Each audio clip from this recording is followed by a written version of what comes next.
Hi everybody, welcome back. So I have officially nosed my way to the other side of TikTok because this story.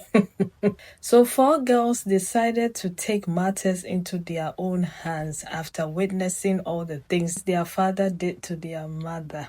One day they were like they've had enough and they had to do this because all they were waiting for was to get a bit taller and a little bit older.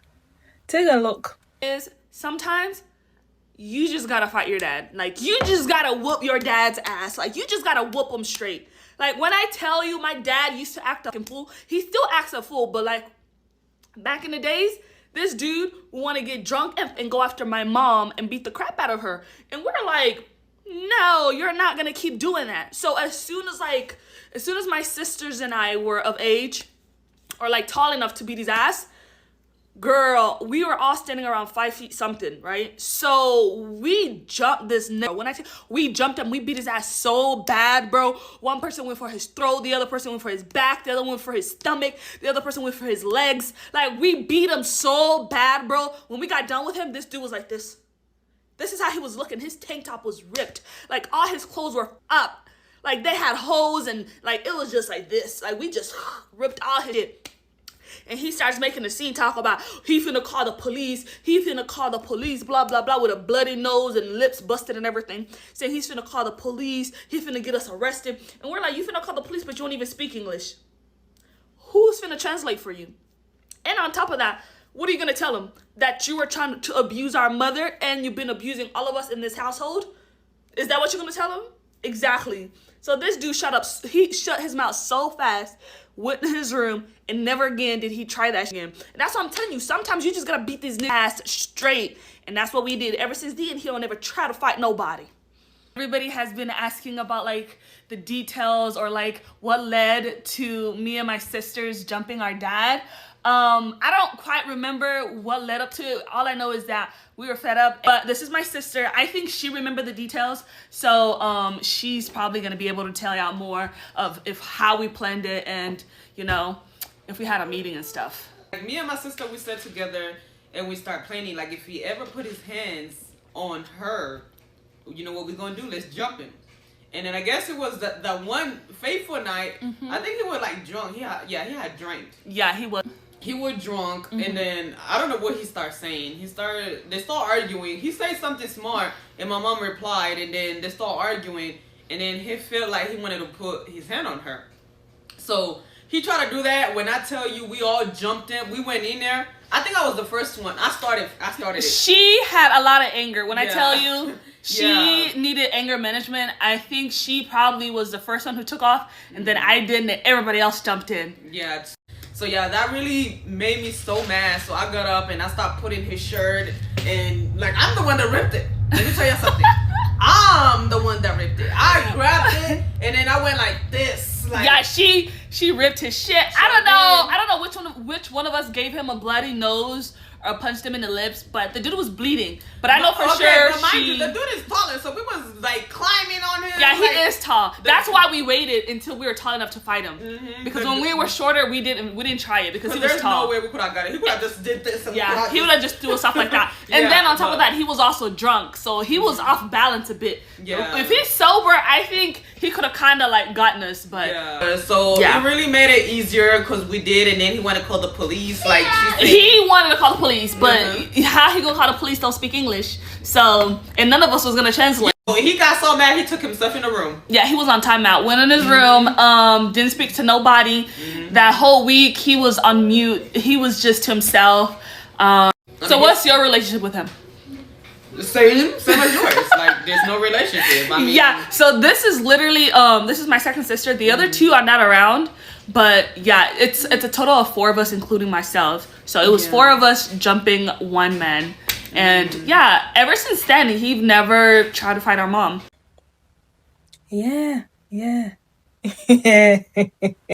I saw her in another video where she was talking. She obviously she's explained everything, but she said people were still asking for more details, and she was saying in that video that obviously they had no contact with him, but their mother still stayed with the man. So when they go to the house, They focus on their mom, and basically it's a high and buy situation. Yeah. But then the mothers, yes, they will stay. They will stay. When you ask them why they stay, it's not because they are in love with this man. No. It's not because of anything. Most of the times it's because they think there was no point. Like, who is the other one to going to be like, And that's the reason why. And they've built things together, and that's the only reason why they are staying with this man. So it's not, at the end of the day, it's so pathetic as a man to be with a woman who doesn't, number one, love you. Your children don't love you. They are no contact with you, but they only come to the house because of their mom. They only come back to the house because their mom chose to stay with you. And their mom is also not necessarily in love with you, but she chose to stay because she's thinking to herself, what's the point? What's the point? It's not necessarily because they love you, And I feel like most of these men, they are going to learn one day, because the children they are raising, the children of this generation, they are not like your wives, so they are not like your mothers, and they're going to give it back to you. To be honest, this is not the only story I saw. I saw a couple more stories, so let's get into that quickly, and I'm going to come back and talk some more. Because I used to fight back. I was such an unhinged child. I used to fight back. The first time I remember my auntie slapping me, trust, I slapped her right back. My stepdad used to be physically abusive to me, and I swear to God, it stopped the day I beat the brakes off him. And it's so funny because I never used to go to school or get into physical fights with like people my own age or like other girls and stuff. Like, I never used to get into fights. But at home, put your hands on me. Okay, y'all, so story time on how me, my sister, and two of my cousins jumped my daddy in a Walmart parking lot during evacuation during a hurricane. So this is how it all started. So it was originally supposed to be me, my uncle, my two cousins, and my sister and my baby cousin evacuating to Texas for Hurricane Ida. So mind you, my daddy was not included in the plans because we really never, like me, my cousins, and my sister, we don't, so we don't even understand why he came on. Why he came with us. We wanted him to stay in the water to get washed away with the hurricane, but okay.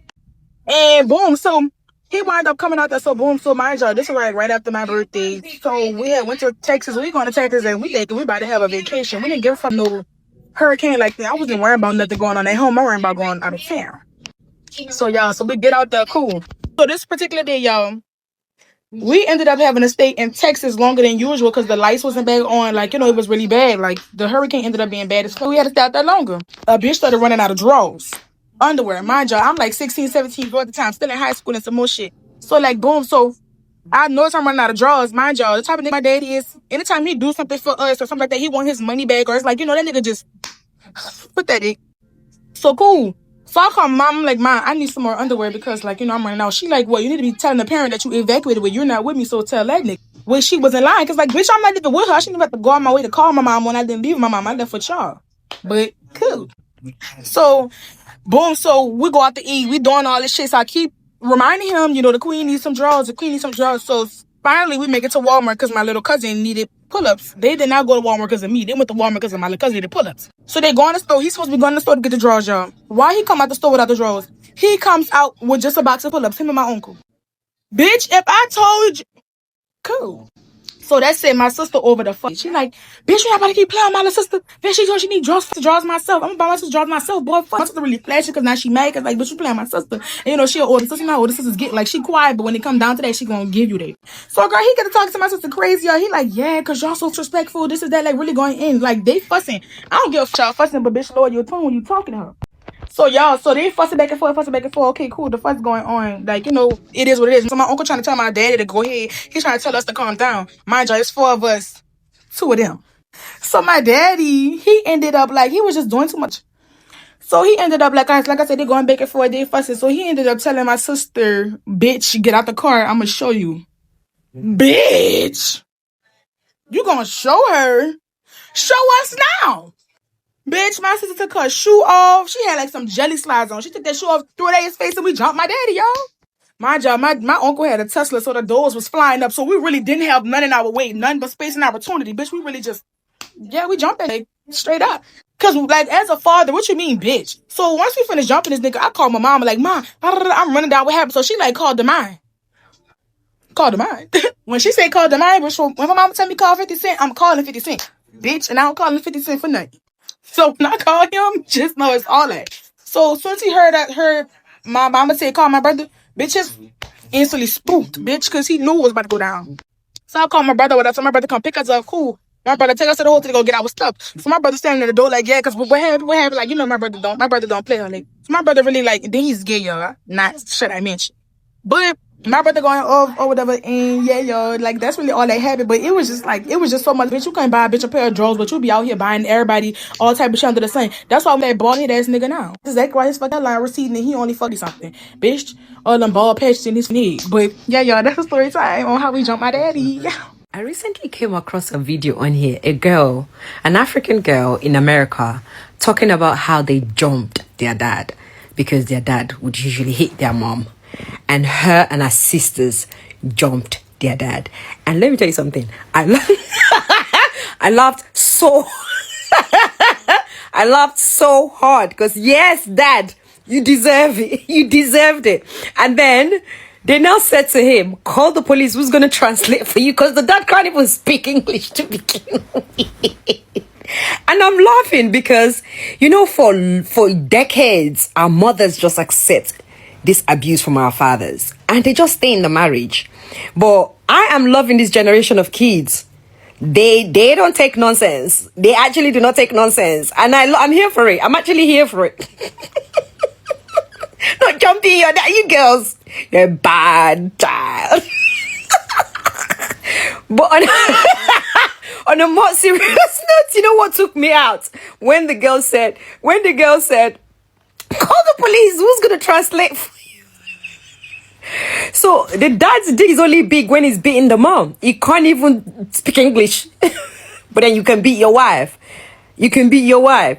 I hope this generation of men, you learn, because your children are watching. Don't think these kids of these days, they're going to grow up with that trauma. No, they will beat you up. They will wait until they're strong enough to beat you up, and they will beat you up. Continue to beat your wife.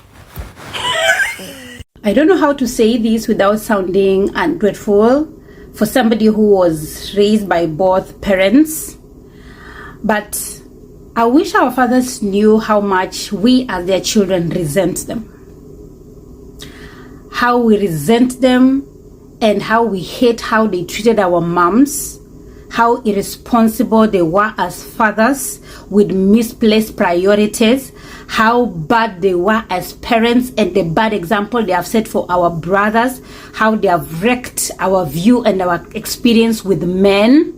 And we have to spend a lot of money as children to go to therapy and heal and do better. I wish our African fathers knew that. I wish they knew that we are only taking care of them out of duty, not because we care that much, and by the mere fact that they are still married to our mothers. If they were not, we wouldn't give a damn. And I wish how some of them knew that even if they died, we wouldn't miss them. I wish they knew that.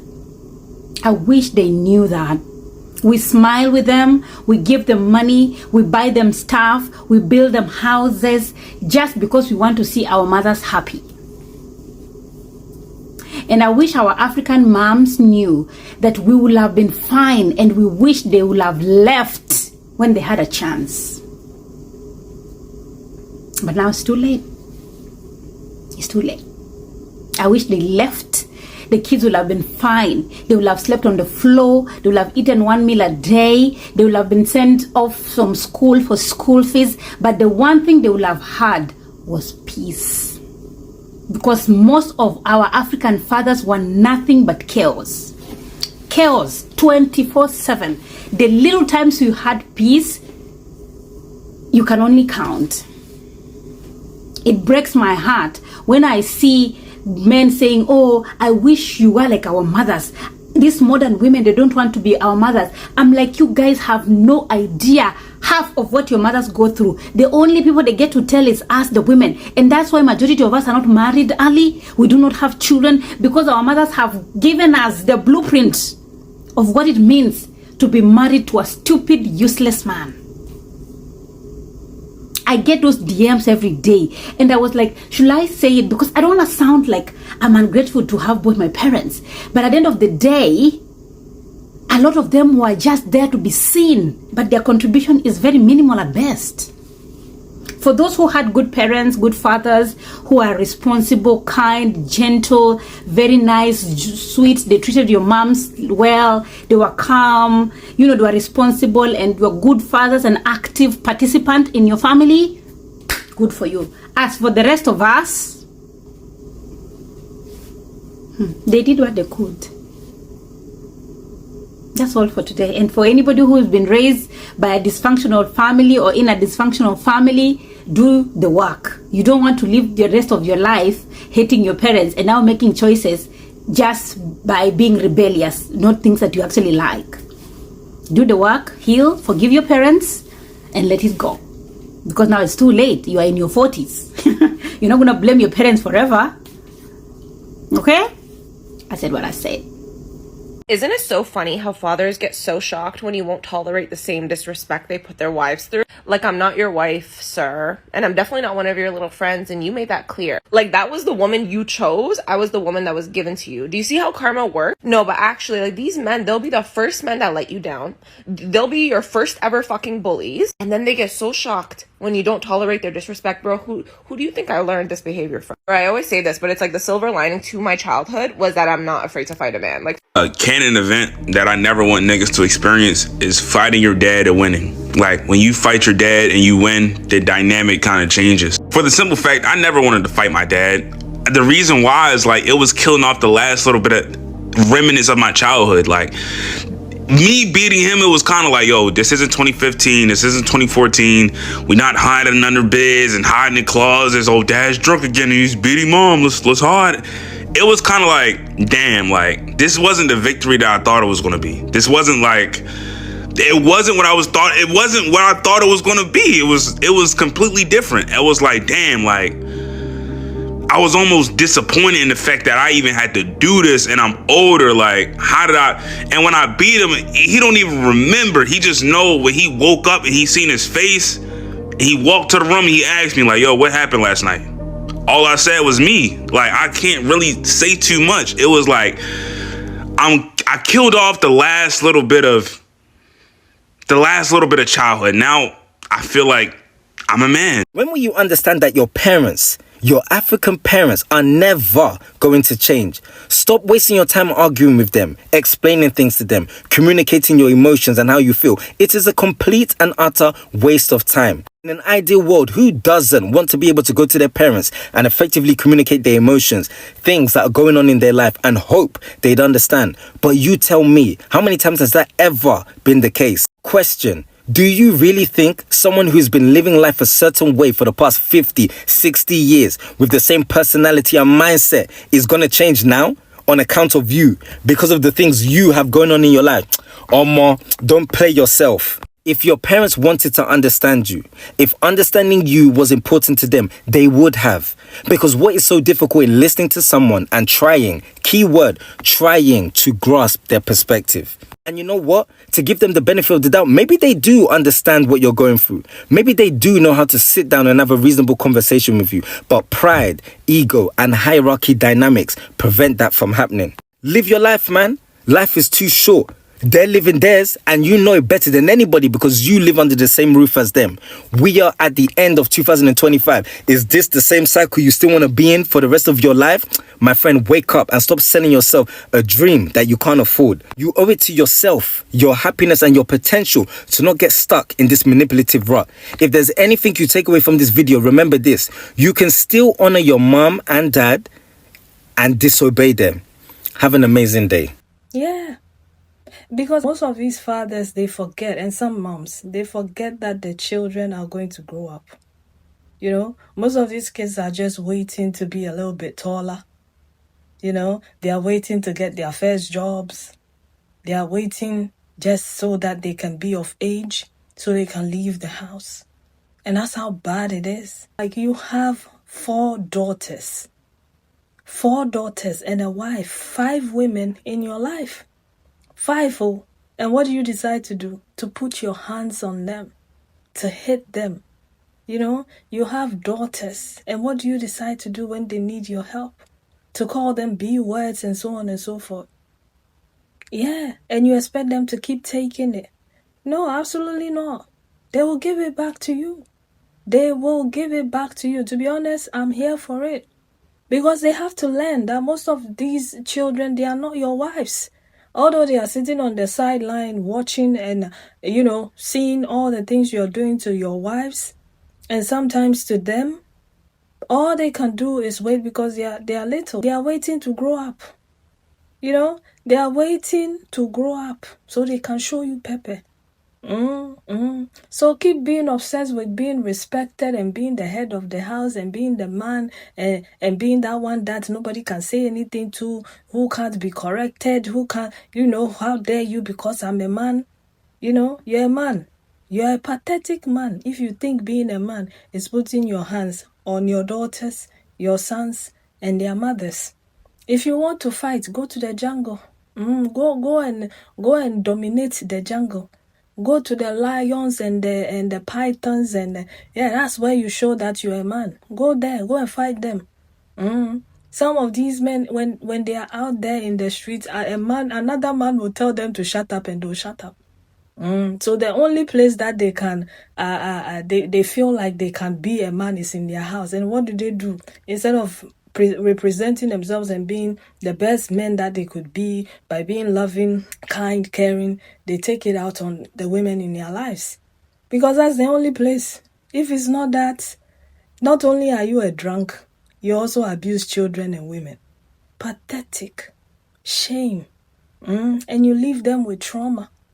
And all they can do is, I can't wait to leave the house. I can't wait to leave the house. I can't wait so I can get a bit taller, so I can get back at my dad. They are tired. And you think, oh, I'm a man. Come to my house. My children, they don't talk. When they see me, they are running. They don't talk. My wife, she doesn't talk. You think it's good. You are sowing seeds, and they are going to grow. And you will not like it. Most of these, I know their moms, they said their moms stay, but for most women, they are just waiting for the kids to grow up. So be there. Be in the Lulu land and think, oh, they can't leave. She can't do any better than me. Oh, I've already given her 3 kids, 4 kids, 5 kids. You know, she already has my kids, so she can't do anything. She can't go anywhere. She can't do this. You will see, oh. You will see, even if she doesn't do anything, your daughters and your sons, they will show you pepper. They will show you pepper. As for me, I would say go and fight an adult. Their situations were different.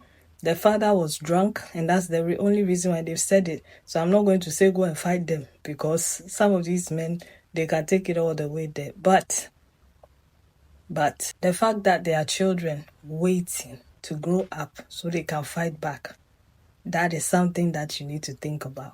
And if you are one of those men, learn and do better before you get older and you have nobody to care for you, because this is how it begins. This is how it starts. You start putting hands, oh, they are so small, they can't talk back, they can't do anything. Oh, I'm the head of the house, oh, I work, oh, I'm the one that makes the money, oh, this, oh, that. All the excuses in the world. And you end up lonely and miserable somewhere because your own children couldn't wait to run away from you, you know. And as for the wives, well, the older generation, they will stay. You can't tell them anything. That's how they are. But for this newer generation, us and the ones that comes after us, they will leave you. Yeah, they will leave. So if you like, continue trying it. But anyway, I'm going to leave it here. Leave your own thoughts and opinions in the comments, and I'll see you again in another one. Take care of yourselves and one another. Bye.